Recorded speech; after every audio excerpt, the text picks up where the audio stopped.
ਇਕ ਓੰਕਾਰ ਸਤਿਨਾਮ ਕਰਤਾ ਪੁਰਖ ਨਿਰਭਉ ਨਿਰਵੈਰ ਅਕਾਲ ਮੂਰਤ ਅਜੂਨੀ ਸਹਿਭੰਗ ਗੁਰ ਪ੍ਰਸਾਦ ਜਪ ਆਦ ਸਚ ਜੁਗਾਦ ਸਚ ਹੈ ਭੀ ਸਚ ਨਾਨਕ ਹੋਸੀ ਭੀ ਸਚ ਡੰਡੌਤ ਬੰਦਨ ਅਨਕ ਬਾਰ ਸਰਬ ਕਲਾ ਸਮਰੱਥ ਡੋਲਨ ਤੇ ਰਾਖੋ ਪ੍ਰਭੂ ਨਾਨਕ ਦੇ ਕਰ ਹੱਥ ਗਿਆਨ ਧਿਆਨ ਕਿਛ ਕਰਮ ਨ ਜਾਣਾ ਸਾਰ ਨ ਜਾਣਾ ਤੇਰੀ ਸਭ ਤੇ ਵੱਡਾ ਸਤਿਗੁਰੂ ਨਾਨਕ ਜਿਨ ਕਲ ਰਾਖੀ ਮੇਰੀ ਸਤਨਾਮ ਵਾਹਿਗੁਰੂ। ਸਾਧ ਸੰਗਤ, ਪਰਮੇਸ਼ਰ ਪਰਮਾਤਮਾ ਨੇ ਸੁੰਦਰ ਮਨੁੱਖਾ ਦੇਹੀ ਸਾਜੀ ਹੈ। ਇਸ ਸੁੰਦਰ ਮਨੁੱਖਾ ਦੇਹੀ ਦੇ ਵਿੱਚ ਪਰਮੇਸ਼ਰ ਪਰਮਾਤਮਾ ਜੀ ਨੇ ਪਰਮਾਤਮਾ ਦੀ ਪ੍ਰਾਪਤੀ ਨੂੰ ਮੁੱਖ ਰੱਖਿਆ। ਇਸ ਕਰਕੇ ਜਨਮ ਸਫਲਾ ਕਰਨਾ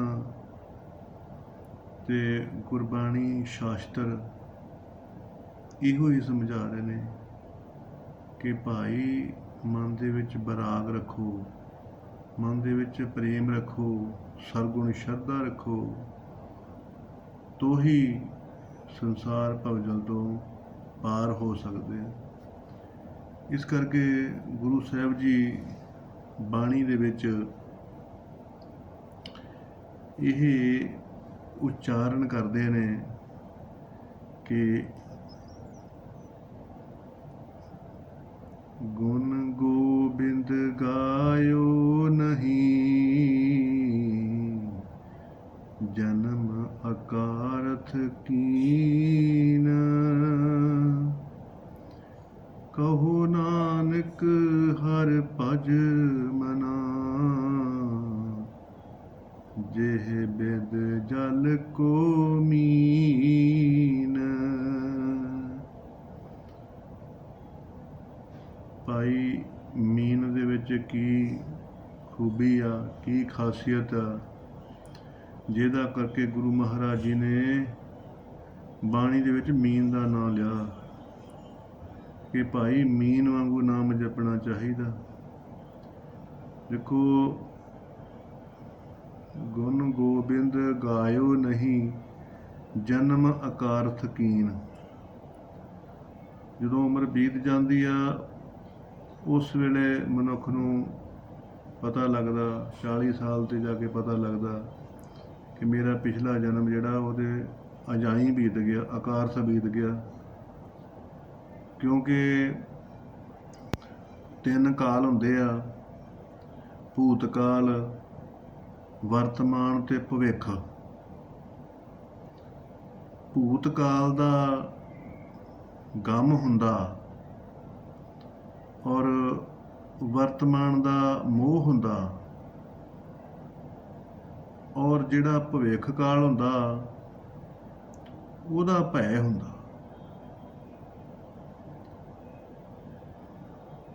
ਭੂਤ ਕਾਲ ਦਾ ਭੈ ਹੁੰਦਾ, ਅਕਾਰਥ ਕੀਨ, ਕਿ ਭਾਈ ਮੈਂ ਤਾਂ ਕੋਈ ਪ੍ਰਾਪਤ ਨਹੀਂ ਕੀਤਾ, ਮੈਂ ਤਾਂ ਆਪਣਾ ਜਨਮ ਵਿਅਰਥ ਗਵਾ ਲਿਆ, ਕੋਈ ਨਾਮ ਨਹੀਂ ਜਪਿਆ, ਕੋਈ ਸੇਵਾ ਨਹੀਂ ਕੀਤੀ, ਕੋਈ ਪਰਉਪਕਾਰ ਨਹੀਂ ਕੀਤਾ, ਇਸ਼ਟ ਦੇਵ ਦੇ ਦਰਸ਼ਨ ਨਹੀਂ ਕੀਤੇ, ਸਤ ਚਿਤ ਆਨੰਦ ਸਰੂਪ ਪਰਮਾਤਮਾ ਬ੍ਰਹਮ ਉਸ ਦੀ ਵੀ ਪ੍ਰਾਪਤੀ ਨਹੀਂ ਕੀਤੀ, ਬਾਕੀ ਸੰਸਾਰ ਦੀਆਂ ਵਸਤੂਆਂ ਦੀ ਪ੍ਰਾਪਤੀ ਮੇਰੇ ਕਿਸੇ ਕੰਮ ਨਹੀਂ। ਇਹ ਜਿਸ ਤਰ੍ਹਾਂ ਉਮਰ ਬੀਤਦੀ ਜਾਏਗੀ ਤਿਵੇਂ ਤਿਵੇਂ ਸੰਸਾਰ ਦੇ ਰਿਸ਼ਤੇ ਵੀ ਖਤਮ ਹੁੰਦੇ ਜਾਣਗੇ। ਜਗ ਰਚਨਾ ਸਭ ਝੂਠ ਹੈ, ਜਾਣ ਲਿਓ ਰੇ ਮੀਤ। ਇਹ ਜਗਤ ਦੀ ਰਚਨਾ ਜਿਹੜੀ ਹੈ, ਇਹ ਜੀਵ ਨੇ ਜਿਹੜੀ ਕਲਪਨਾ ਕੀਤੀ ਹੋਈ ਆ, ਇਹ ਮਹਾਰਾਜ ਕਹਿੰਦੇ ਨੇ ਭਾਈ ਝੂਠੀ ਆ। ਕਿਉਂਕਿ ਬਚਪਨ ਦੇ ਵਿੱਚ ਨਾਨਕੇ ਦਾਦਕੇ ਔਰ ਭੂਆ ਮਾਸੀਆਂ ਪਿਆਰੇ ਲੱਗਦੇ ਆ, ਬਾਰ-ਬਾਰ ਉੱਥੇ ਜਾਂਦਾ, ਪਰ ਨਾਨਾ ਨਾਨੀ ਚਲ ਗਏ ਤੇ ਨਾਨਕਾ ਅੱਧਾ ਰਹਿ ਗਿਆ, ਮਾਮਾ ਮਾਮੀ ਚਲ ਗਏ ਤੇ ਨਾਨਕਾ ਜਿਹੜਾ ਉਹ ਜ਼ੀਰੋ ਹੋ ਗਿਆ। ਉਸ ਤੋਂ ਬਾਅਦ ਫਿਰ ਉੱਥੇ ਕੋਈ ਔਕਾਤ ਹੀ ਨਹੀਂ ਰਹਿ ਜਾਂਦੀ ਜਾਣ ਦੀ, ਤੋ ਖਤਮ ਹੋ ਜਾਂਦਾ। ਇੱਦਾਂ ਹੀ ਭਾਈ ਦਾਦਾ ਦਾਦੀ ਪਰਿਵਾਰ ਦੇ ਰਿਸ਼ਤੇ ਖਤਮ ਹੋ ਗਏ। ਜਿਹੜਾ ਬਚਪਨ ਦੇ ਵਿੱਚ ਬਹੁਤ ਵਿਆਹ ਆਉਂਦੇ ਸੀਗੇ, ਵਿਆਹ ਜਾਂਦਾ ਸੀਗਾ ਬੱਚਾ, ਉਹ ਸਾਰੇ ਵਿਆਹ ਖਤਮ ਹੋ ਜਾਂਦੇ ਆ। ਉਹ ਸਾਰੀ ਰਿਸ਼ਤੇਦਾਰੀਆਂ ਹੌਲੀ ਹੌਲੀ ਸੁਪਨੇ ਵਾਂਗੂ ਹੀ ਇੱਕ ਇੱਕ ਕਰਕੇ ਚਲੇ ਜਾਂਦੇ ਨੇ। ਤੋ ਮਹਾਰਾਜ ਕਹਿੰਦੇ ਕਿ ਭਾਈ ਸਮਾਂ ਪਾ ਕੇ ਫਿਰ ਜਿਹੜਾ ਇਹ ਭੂਤ ਕਾਲ ਹੁੰਦਾ ਨਾ, ਜਿਹੜਾ ਬੀਤ ਗਿਆ ਸਮਾਂ, ਇਹ ਭੂਤ ਵਾਂਗੂ ਡਰਾਉਂਦਾ ਕਿ ਮੈਂ ਤਾਂ 60 ਸਾਲ ਦਾ ਹੋ ਗਿਆ, ਮੇਰੇ ਤਾਂ ਕੋਈ ਕਮਾਈ ਨਹੀਂ ਕੀਤੀ, ਮੈਂ ਤਾਂ ਕੋਈ ਸਿਮਰਨ ਨਹੀਂ ਕੀਤਾ, ਭਜਨ ਨਹੀਂ ਕੀਤਾ। ਤੇ ਬੀਤਿਆ ਜਿਹੜਾ ਸਮਾਂ ਹੁੰਦਾ, ਇਹਦਾ ਗਮ ਲੱਗ ਜਾਂਦਾ। ਤੇ ਜਿਹੜਾ ਚੱਲਦਾ ਸਮਾਂ ਹੁੰਦਾ, ਇਹਦਾ ਮੋਹ ਹੁੰਦਾ ਕਿ ਜੋ ਵੀ ਮੈਨੂੰ ਪ੍ਰਾਪਤ ਆ, ਇਹ ਇਸੇ ਤਰ੍ਹਾਂ ਦਾ ਹੀ ਰਵੇ, ਇਸੇ ਤਰ੍ਹਾਂ ਦਾ ਸਰੀਰ ਰਵੇ, ਇਹਨੂੰ ਝੁਰੜੀਆਂ ਨਾ ਪੈਣ, ਇਸੇ ਤਰ੍ਹਾਂ ਦੀ ਘਰ ਵਾਲੀ ਰਵੇ, ਇਸੇ ਤਰ੍ਹਾਂ ਦਾ ਪਰਿਵਾਰ ਰਵੇ, ਇਸੇ ਤਰ੍ਹਾਂ ਇਹਦਾ ਸਭ ਕੁਝ ਰਵੇ। ਇਹ ਮੋਹ ਹੁੰਦਾ ਕਿ ਜਿਹੜਾ ਵਿਸਰ ਨਾ ਜਾਵੇ। ਪਰ ਮਹਾਰਾਜ ਕਹਿੰਦੇ ਸਰਕ ਇਤੀ ਸਾਰ, ਕਿ ਇਹ ਜਿਹੜਾ ਸੰਸਾਰ ਹੈ, ਇਹ ਤਾਂ ਭਾਈ ਰੇਤ ਦੀ ਮੁੱਠੀ ਵਾਂਗੂ ਆ। ਜਿਵੇਂ ਰੇਤ ਦੀ ਮੁੱਠੀ ਹੁੰਦੀ ਨਾ, ਤੇ ਆਪਣੇ ਆਪ ਹੀ ਕਿਰਨੀ ਸ਼ੁਰੂ ਹੋ ਜਾਂਦੀ ਹੈ, ਉਹ ਆਪਣੇ ਆਪ ਹੀ ਹੱਥੋਂ ਨਿਕਲ ਜਾਂਦੀ ਹੈ। ਇਸੇ ਤਰ੍ਹਾਂ ਇਹ ਸੰਸਾਰ ਵੀ ਆਪਣੇ ਆਪ ਹੀ ਹੱਥੋਂ ਨਿਕਲ ਜਾਂਦਾ। ਇਹ ਮੋਹ ਹੁੰਦਾ ਕਿ ਜਿਹੜਾ ਚਾਹੁੰਦਾ ਵਾ ਕਿ ਮੈਂ ਭਾਈ ਮੇਰੇ ਨਾਲ ਇੱਦਾਂ ਹੀ ਸਾਰਾ ਸੰਸਾਰ ਸੱਜਿਆ ਰਹੇ। ਤੋ ਬੈਰਾਗ ਜਿਹੜਾ ਹੈਗਾ, ਇਹ ਬੈਰਾਗ ਸਿਖਾਉਂਦਾ ਕਿ ਨਹੀਂ ਭਾਈ, ਗੁਰੂ ਨਾਨਕ ਦੇਵ ਜੀ ਤੋਂ ਸਿੱਖੋ। ਮੋਹ ਨਹੀਂ, ਮਮਤਾ ਨਹੀਂ, ਦਾਇਤ ਨਿਭਾਉਣਾ, ਆਪਣਾ ਦਾਇਤ, ਆਪਣੀ ਜਿਹੜੀ ਜ਼ਿੰਮੇਵਾਰੀ ਆ ਉਹ ਪੂਰੀ ਕਰਨੀ ਆ। ਔਰ ਆਉਣ ਵਾਲਾ ਸਮਾਂ ਜਿਹੜਾ ਭਵਿੱਖ ਆ, ਭਵਿੱਖ ਇਹਦਾ ਭੈ ਹੁੰਦਾ, ਹਰੇਕ ਨੂੰ ਹੀ ਭੈ ਆ ਕਿ ਆਉਣ ਵਾਲੇ ਸਮੇਂ 'ਚ ਕੀ ਬਣੂਗਾ। ਮਹਿੰਗਾਈ ਹੋ ਰਹੀ ਆ, ਆਉਣ ਵਾਲੇ ਸਮੇਂ ਦੇ ਵਿੱਚ ਕਿੱਦਾਂ ਦਾ ਸਮਾਂ ਆਏਗਾ। ਸੋ ਮਹਾਰਾਜ ਨੇ ਭਾਈ ਆਖਿਆ ਕਿ ਪਛਤਾਉਣਾ ਨਾ ਪਵੇ ਕਿ ਜਨਮ ਜਿਹੜਾ ਮੇਰਾ ਵਿਅਰਥ 'ਚ ਲੱਗਿਆ। ਕਿਉਂਕਿ ਕਾਲ ਜਿਹੜਾ ਨਾ, ਕਾਲ ਦਾ ਚੱਕਰ ਇਹ ਬਹੁਤ ਤੇਜ਼ ਗਤੀ ਵਿੱਚ ਜਾਂਦਾ। ਇਹਦਾ ਪਤਾ ਨਹੀਂ ਲੱਗਦਾ ਸਮਾਂ ਕਿਹੜੇ ਵੇਲੇ ਬੀਤਦਾ ਜਾਂਦਾ। ਸਾਲਾਂ ਦਾ ਪਤਾ ਨਹੀਂ ਲੱਗਦਾ, ਮਹੀਨਿਆਂ ਦਾ ਪਤਾ ਨਹੀਂ ਲੱਗਦਾ, ਦਿਨਾਂ ਦਾ ਪਤਾ ਨਹੀਂ ਲੱਗਦਾ, ਘੰਟਿਆਂ ਦਾ ਪਤਾ ਨਹੀਂ ਲੱਗਦਾ। ਪਰ ਜਦੋਂ ਸਕਿੰਟਾਂ ਵਾਲਾ ਜਦੋਂ ਟਾਈਮ ਦੇਖੀਦਾ ਨਾ, ਸਕਿੰਟ ਚੱਲਦੇ ਆ, ਉਦੋਂ ਪਤਾ ਲੱਗਦਾ ਕਿ ਇੰਨੀ ਛੇਤੀ ਸਕਿੰਟ ਬੀਤਦੇ ਆ। ਫਿਰ ਪਤਾ ਲੱਗਦਾ ਕਿ ਵਾਕਿਆ ਹੀ ਕਾਲ ਬਹੁਤ ਤੇਜ਼ ਗਤੀ ਵਿੱਚ ਚੱਲ ਰਿਹਾ, ਸਮਾਂ ਬਹੁਤ ਤੇਜ਼ ਗਤੀ ਵਿੱਚ ਬੀਤ ਰਿਹਾ। ਜਿਸ ਤਰ੍ਹਾਂ ਅਨੰਦਪੁਰ ਸਾਹਿਬ ਜਾਓ, ਰਸਤੇ ਵਿੱਚ ਲੰਗਰ ਬਹੁਤ ਲੱਗੇ ਹੁੰਦੇ ਆ, ਤੇ ਗੱਡੀ ਬਹੁਤ ਤੇਜ਼ ਜਾਂਦੀ ਆ। ਤੇ ਜਦੋਂ ਪਹੁੰਚ ਜਾਂਦੇ ਆ ਤੇ ਪਿਛਲਾ ਜਿਹੜਾ ਬੈਠਾ ਹੁੰਦਾ, ਉਹ ਕਹਿੰਦਾ ਕਿ ਐਤਕੀ ਲੰਗਰ ਘੱਟ ਲੱਗੇ ਆ, ਫਲਾਣਾ ਲੰਗਰ ਨਹੀਂ ਲੱਗਾ। ਤੇ ਅਗਲਾ ਜਿਹੜਾ ਬੈਠਾ ਹੁੰਦਾ, ਉਹ ਕਹਿੰਦਾ ਕਿ ਨਹੀਂ ਭਾਈ, ਮੈਂ ਤਾਂ ਦੇਖੇ ਆ ਲੰਗਰ ਤਾਂ ਸਾਰੇ ਹੀ ਲੱਗੇ ਆ। ਉਹ ਕਹਿੰਦਾ ਤੈਨੂੰ ਕਿੱਦਾਂ ਪਤਾ? ਕਹਿੰਦਾ ਮੈਂ ਅੱਗੇ ਬੈਠਾ ਸੀ ਨਾ, ਇਸ ਕਰਕੇ ਮੈਂ ਸਾਰੇ ਹੀ ਲੰਗਰ ਦੇਖੇ ਆ ਕਿ ਸਾਰੇ ਲੰਗਰ ਭਾਈ ਲੱਗੇ ਸੀਗੇ। ਇਸ ਕਰਕੇ ਜਿਹੜਾ ਅਗਰਣੀਆਂ ਹੋ ਗਿਆ, ਉਹ ਸਾਰਾ ਕੁਝ ਹੀ ਲੈ ਜਾਂਦਾ, ਤੇ ਜਿਹੜਾ ਭਾਈ ਪਿੱਛੇ ਰਹਿ ਗਿਆ, ਉਹ ਸਾਰਾ ਕੁਝ ਆਪਣਾ ਗਵਾ ਜਾਂਦਾ। ਤੇ ਧਰਤੀ 24 ਘੰਟਿਆਂ ਦੇ ਵਿੱਚ ਆਪਣਾ ਇੱਕ ਗੇੜਾ ਲਾ ਦਿੰਦੀ ਆ, ਤੇ 365 ਦਿਨਾਂ ਦੇ ਵਿੱਚ ਭਾਈ ਏਡੇ ਵੱਡੇ ਸੂਰਜ ਦਾ ਗੇੜਾ ਲਾ ਦਿੰਦੀ ਆ। ਤੋ ਕਹਿੰਦੇ ਆ ਕਿ ਤੂੰ 365 ਦਿਨਾਂ ਦੇ ਵਿੱਚ ਇੱਕ ਗੁਰੂ ਧਾਮ ਦੀ ਯਾਤਰਾ ਨਹੀਂ ਕਰ ਸਕਦਾ, ਤੇਰੇ ਕੋਲ ਇੱਕ ਚੱਕਰ ਨਹੀਂ ਲੱਗ ਸਕਦਾ, ਇੰਨਾ ਵੀ ਸਮਾਂ ਨਹੀਂ ਹੈਗਾ, ਇੰਨਾ ਵੀ ਸਮਾਂ ਨਹੀਂ ਤੇਰੇ ਕੋਲ ਹੈਗਾ ਕਿ ਤੇਰਾ ਇੱਕ ਸਾਲ ਦੇ ਵਿੱਚ ਹੀ ਇੱਕ ਹੀ ਗੁਰੂ ਧਾਮ ਯਾਤਰਾ ਹੋ ਜਾਵੇ। ਤੋ ਇਸ ਕਰਕੇ ਕਹਿੰਦੇ ਬਾਅਦ ਦੇ ਵਿੱਚ ਤੈਨੂੰ ਪਛਤਾਉਣਾ ਪਵੇਗਾ। ਤੋ ਇਸ ਤਰ੍ਹਾਂ ਗੁਰੂ ਮਹਾਰਾਜ ਕਹਿੰਦੇ ਨੇ ਕਿ ਭਾਈ ਅਕਾਰਥ ਚਲੇ ਗਿਆ, ਸਮਾਂ ਸੀਮਾ ਸਭ ਜੀਵਨ ਚਲੇ ਗਿਆ, ਅਕਾਰਥ ਚਲੇ ਗਿਆ। ਬਾਅਦ ਦੇ ਵਿੱਚ ਪਛਤਾਉਣਾ ਪੈਂਦਾ ਕਿ ਮੈਂ ਕੋਈ ਵੀ ਪ੍ਰਾਪਤੀ ਨਹੀਂ ਕੀਤੀ। ਹਰੀ ਦਾ ਸਿਮਰਨ ਕਰਨਾ ਭਾਈ ਮੱਛੀ ਵਾਂਗੂ ਕਰਨਾ ਚਾਹੀਦਾ। ਕਹੋ ਨਾਨਕ ਹਰ ਭਜ ਮਨ, ਜਿਹ ਬਿਦ ਜਲ ਕੋ ਮੀਨ। ਮੱਛੀ ਪਾਣੀ ਦੇ ਵਿੱਚ ਰਹਿੰਦੀ ਆ ਤੇ ਭਾਈ ਸਾਹ ਲੈਣ ਵਾਸਤੇ ਉੱਤੇ ਆਉਂਦੀ ਆ, ਬਾਕੀ ਉਹ ਥੱਲੇ ਹੀ ਰਹਿੰਦੀ ਆ। ਇੰਨਾ ਉਹਦੇ ਵਿੱਚ ਸੰਤੋਖ ਆ। ਇਹੋ ਹੀ ਗੁਰੂ ਨਾਨਕ ਦੇਵ ਜੀ ਮਹਾਰਾਜ ਜਦੋਂ ਬੇਈ ਨਦੀ ਵਿੱਚ ਇਸ਼ਨਾਨ ਕਰਦੇ ਸੀ ਤੇ ਉਹ ਵੀ ਆਪਣਾ ਘਰ ਦਾ ਇਸ਼ਨਾਨ ਛੱਡ ਕੇ ਬੇਈ ਦਾ ਇਸ਼ਨਾਨ ਕਰਨ ਜਾਂਦੇ ਹੁੰਦੇ ਸੀ, ਕਿਉਂਕਿ ਦਰਿਆਵਾਂ ਦਾ ਪਾਣੀ, ਬੇਈਆਂ ਦਾ ਪਾਣੀ ਪਵਿੱਤਰ ਹੁੰਦਾ। ਉਹ ਤਾਂ ਪਵਿੱਤਰ ਹੁੰਦਾ ਕਿਉਂਕਿ ਘਰ ਦੇ ਪਾਣੀਆਂ ਦੇ ਵਿੱਚ ਰਾਗ ਦਵੇਸ਼ ਹੁੰਦਾ, ਮੈਂ ਮੇਰੀ ਹੁੰਦੀ ਹੈ, ਇਸ ਕਰਕੇ ਉਹ ਮਲੀਨ ਹੁੰਦਾ। ਦਰਿਆਵਾਂ ਦਾ ਪਾਣੀ ਉੱਤੇ ਕਿਸੇ ਦੀ ਮਮਤਾ ਨਹੀਂ ਹੁੰਦੀ, ਕਿਸੇ ਦਾ ਰਾਗ ਦਵੇਸ਼ ਨਹੀਂ ਹੁੰਦਾ, ਮੈਂ ਮੇਰੀ ਨਹੀਂ ਹੁੰਦੀ, ਇਸ ਕਰਕੇ ਉਹ ਪਵਿੱਤਰ ਹੁੰਦਾ, ਉਹ ਅੰਮ੍ਰਿਤ ਬਣ ਜਾਂਦਾ। ਇਸ ਤਰ੍ਹਾਂ ਹਰਿਮੰਦਰ ਸਾਹਿਬ ਦਾ ਜਿਹੜਾ ਸਰੋਵਰ ਆ, ਉਹਨੂੰ ਤਾਂ ਹੀ ਅੰਮ੍ਰਿਤ ਸਮਝਦੇ ਨੇ, ਉਹਨੂੰ ਤਾਂ ਹੀ ਭਾਈ ਅੰਮ੍ਰਿਤ ਸਮਝਦੇ ਨੇ ਕਿਉਂਕਿ ਉਹਦੇ ਵਿੱਚ ਕਿਸੇ ਦੀ ਮੈਂ ਮੇਰੀ ਨਹੀਂ ਹੈਗੀ, ਤੇ ਤਾਂ ਹੀ ਉਹ ਅੰਮ੍ਰਿਤ ਆ। ਜਿਸ ਚੀਜ਼ ਵਿੱਚ ਮੈਂ ਮੇਰੀ ਹੋਵੇ ਨਾ, ਉਹ ਚੀਜ਼ ਦੂਸ਼ਿਤ ਹੋ ਜਾਂਦੀ ਹੈ। ਤਾਂ ਗੁਰੂ ਨਾਨਕ ਦੇਵ ਜੀ ਅੰਮ੍ਰਿਤ ਵੇਲੇ ਉੱਠ ਕੇ ਬੇਈ ਦੇ ਉੱਤੇ ਇਸ਼ਨਾਨ ਕਰ ਜਾਂਦੇ ਨੇ, ਕੇਸਾਂ ਸਮੇਤ ਚੁੱਭੀ ਲਾਉਂਦੇ ਨੇ, ਟੁਬਕੀ ਲਾਉਂਦੇ ਨੇ, ਔਰ ਉਹ ਜਦੋਂ ਟੁਬਕੀ ਲਾਉਂਦੇ ਨੇ ਤੇ ਸੁੰਨ ਮੰਡਲ ਦੇ ਵਿੱਚ ਚਲੇ ਜਾਂਦੇ। ਇਹ ਮੱਛੀ ਤੋਂ ਸਿੱਖਣਾ ਜੀ। ਮੱਛੀ ਸਾਹ ਲੈਣ ਉੱਤੇ ਆਉਂਦੀ ਆ, ਬਾਕੀ ਸਾਰੀ ਪਾਣੀ ਦੇ ਥੱਲੇ ਚਲੇ ਜਾਂਦੀ ਹੈ। ਇਸੇ ਤਰ੍ਹਾਂ ਹੀ ਇਸ਼ਨਾਨ ਪਾਣੀ ਭਾਈ, ਪਾਣੀ ਦੇ ਵਿੱਚ ਜਦੋਂ ਟੁਬਕੀ ਲਾਈਦੀ ਆ, ਉਦੋਂ ਬਾਹਰਲਾ ਸ਼ੋਰ ਸ਼ਰਾਬਾ ਖਤਮ ਹੋ ਜਾਂਦਾ ਔਰ ਇੱਕ ਵਿਸ਼ੇਸ਼ ਸੁੰਨ ਮੰਡਲ ਪੈ ਜਾਂਦਾ, ਗੰਭੀਰ ਚੁੱਪੀ ਹੋ ਜਾਂਦੀ ਆ। ਔਰ ਉਹ ਗੰਭੀਰ ਚੁੱਪੀ ਜਿਹੜੀ ਹੈਗੀ ਆ, ਉਹ ਪਰਮਾਤਮਾ ਦਾ ਰੂਪ ਹੁੰਦਾ। ਇਸੇ ਕਰਕੇ ਹੀ ਵੇਈ ਦਾ ਜਿਹੜਾ ਇਸ਼ਨਾਨ ਆ, ਔਰ ਸਰੋਵਰਾਂ ਦੇ ਵਿੱਚ ਜਿਹੜਾ ਟੁੱਬੀ ਲਾ ਕੇ ਇਸ਼ਨਾਨ ਆ, ਉਹਦੀ ਮਹੱਤਤਾ ਜ਼ਿਆਦਾ ਆ। ਕਿਉਂਕਿ ਉਹੋ ਹੀ ਸੁੰਨ ਸਮਾਧੀ ਹੈ। ਜਦੋਂ ਬੈਠ ਕੇ ਸਮਾਧੀ ਲਾਉਂਦਾ ਤੇ ਜੀਵ ਕਾਲ ਵਸਤੂ ਭੁੱਲ ਜਾਂਦਾ। ਉਸ ਵੇਲੇ ਉਹਨੂੰ ਇਹ ਨਹੀਂ ਪਤਾ ਕਿ ਮੈਂ ਕੌਣ ਆ ਔਰ ਕਿੱਥੇ ਬੈਠਾ, ਕੀ ਸਮਾਂ, ਭੁੱਲ ਜਾਂਦਾ।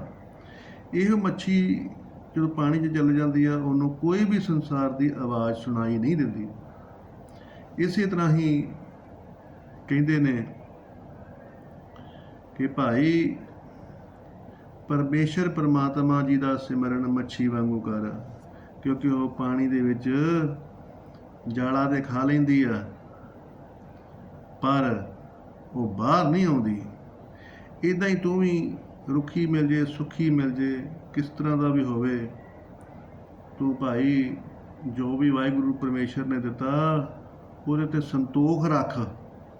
ਸੰਤੋਖ ਰੱਖ ਕੇ ਪਰਮੇਸ਼ਰ ਪਰਮਾਤਮਾ ਜੀ ਦਾ ਫੇਰ ਨਿਰਵਾਹ ਕਰ, ਤੇ ਮੱਛੀ ਵਾਂਗੂ ਪ੍ਰੀਤ ਰੱਖ ਵਾਹਿਗੁਰੂ ਪਰਮਾਤਮਾ ਜੀ ਦੇ ਚਰਨਾਂ ਦੇ ਨਾਲ, ਚੰਗੇ ਗੁਣਾਂ ਦੇ ਨਾਲ, ਤੇ ਤਾਂ ਤੂੰ ਪਰਮੇਸ਼ਰ ਪਰਮਾਤਮਾ ਜੀ ਨੂੰ ਪਾ ਸਕਦਾ। ਸੰਜਮ ਰੱਖ, ਕਾਮਨਾ ਉੱਤੇ ਆਪਣੀ ਫਤਿਹ ਰੱਖ। ਤੋ ਇਹੋ ਹੀ ਗੁਰੂ ਨਾਨਕ ਦੇਵ ਜੀ ਕਹਿੰਦੇ ਨੇ ਕਿ ਕੇਸਾਂ ਸਮੇਤ ਇਸ਼ਨਾਨ ਪਾਣੀ ਕਰਨ ਦੇ ਨਾਲ ਪਰਮੇਸ਼ਰ ਪਰਮਾਤਮਾ ਦੀ ਜ਼ਿਆਦੀ ਪ੍ਰਸੰਨਤਾ ਆਉਂਦੀ ਹੈ। ਔਰ ਇਹ ਮੱਛੀ ਤੋਂ ਹਮੇਸ਼ਾ ਹੀ ਇਹ ਸਿੱਖਿਆ ਮਿਲਦੀ ਹੈ ਕਿ ਉਹ ਨਿੰਦਿਆ ਚੁਗਲੀ ਤੋਂ ਦਰਿਆ ਰਹਿੰਦੀ ਹੈ। ਦਰਿਆਵਾਂ ਦਾ ਪਾਣੀ ਹਮੇਸ਼ਾ ਹੀ ਪਵਿੱਤਰ ਹੁੰਦਾ। ਤੋ ਇਹੋ ਹੀ ਗੁਰੂ ਮਹਾਰਾਜ ਸਿੱਖਿਆ ਦਿੰਦੇ ਨੇ ਕਿ ਭਾਈ ਜੀਵ ਤੂੰ ਵੀ ਸੰਸਾਰਕ ਮਰਿਆਦਾ ਨੂੰ ਨਿਭਾ। ਜਿਵੇਂ ਮੱਛੀ ਪਾਣੀ ਦੇ ਉੱਤੇ ਆਉਂਦੀ ਹੈ ਨਾ, ਸਾਹ ਲੈਣ ਵਾਸਤੇ ਆਉਂਦੀ ਹੈ, ਬਾਕੀ ਥੱਲੇ ਚਲੇ ਜਾਂਦੀ ਹੈ। ਇਸੇ ਤਰ੍ਹਾਂ ਤੂੰ ਵੀ ਕੁਝ ਸਮਾਂ ਸੰਸਾਰ ਦੀ ਮਰਿਆਦਾ ਨੂੰ ਨਿਭਾ, ਬਾਕੀ ਸਮਾਧੀ ਦੇ ਵਿੱਚ, ਸਿਮਰਨ ਦੇ ਵਿੱਚ ਲਾ। ਮੱਛੀ ਥੋੜ੍ਹਾ ਚਿਰ ਪਾਣੀ ਦੇ ਉੱਤੇ ਆਉਂਦੀ, ਬਾਕੀ ਜੀਵਨ ਥੱਲੇ ਗੁਜ਼ਾਰਦੀ।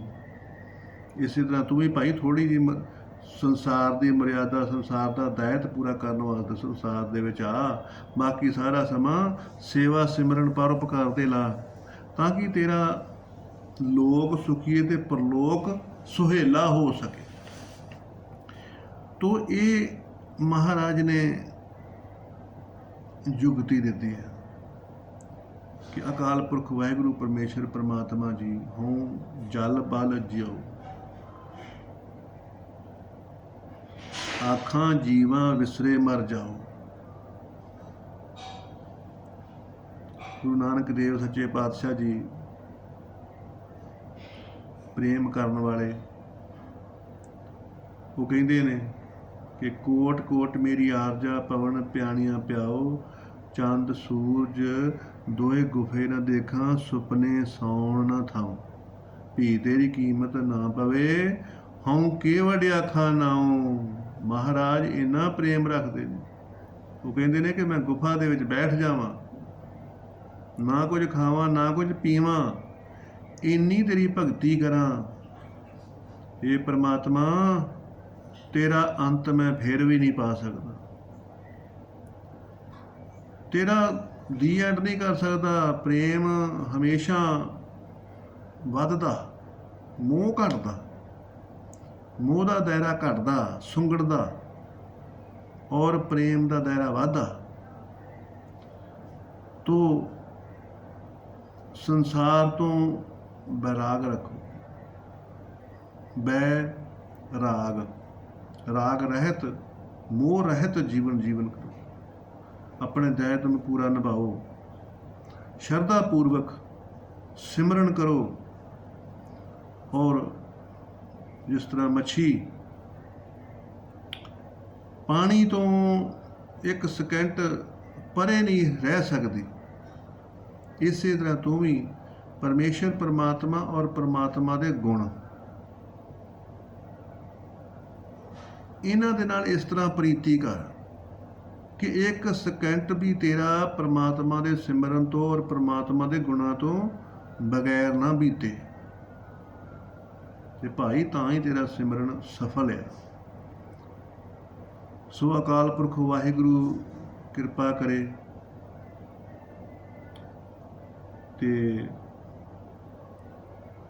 ਮਨੁੱਖਾ ਦੇਹੀ ਦੇ ਵਿੱਚ ਮਾਨਸ ਜਨਮ ਦੁਰਲਭ ਹੈ, ਹੋਏ ਨਾ ਬਾਰੰਬਾਰ, ਜਿਉਂ ਬਨ ਫਲ ਪਾ ਕੇ ਭੋਏ ਗਿਰੇ, ਬਹੁਰ ਨਾ ਲਾਗੇਗਾ। ਇਹ ਸਮਝਣਾ ਕਿ ਇਹ ਮਨੁੱਖਾ ਦੇਹੀ ਨੂੰ ਸਫਲ ਕਰਕੇ ਜਾਣਾ ਭਾਈ। ਵਾਹਿਗੁਰੂ ਪਰਮੇਸ਼ਰ ਪਰਮਾਤਮਾ ਜੀ ਨੇ ਇਸੇ ਕਰਕੇ ਹੀ ਮਨੁੱਖਾ ਦੇਹੀ ਦਿੱਤੀ ਹੋਈ ਹੈ।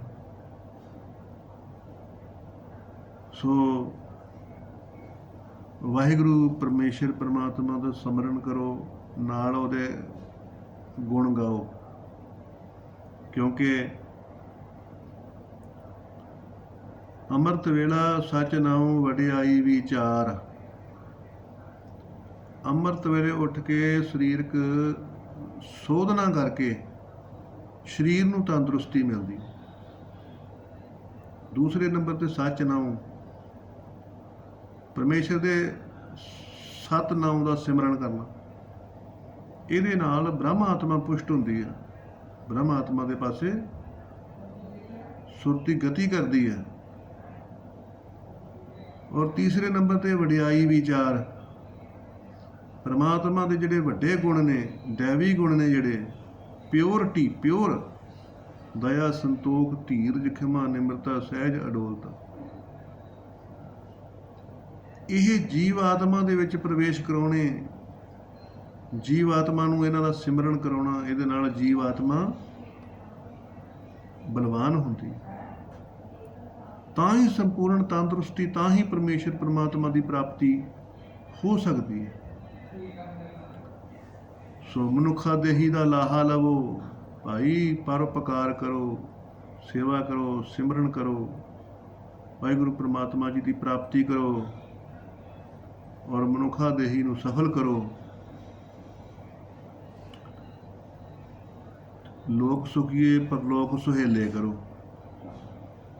ਨਾਨਕ ਨਾਮ ਚੜ੍ਹਦੀ ਕਲਾ, ਤੇਰੇ ਭਾਣੇ ਸਰਬੱਤ ਦਾ ਭਲਾ।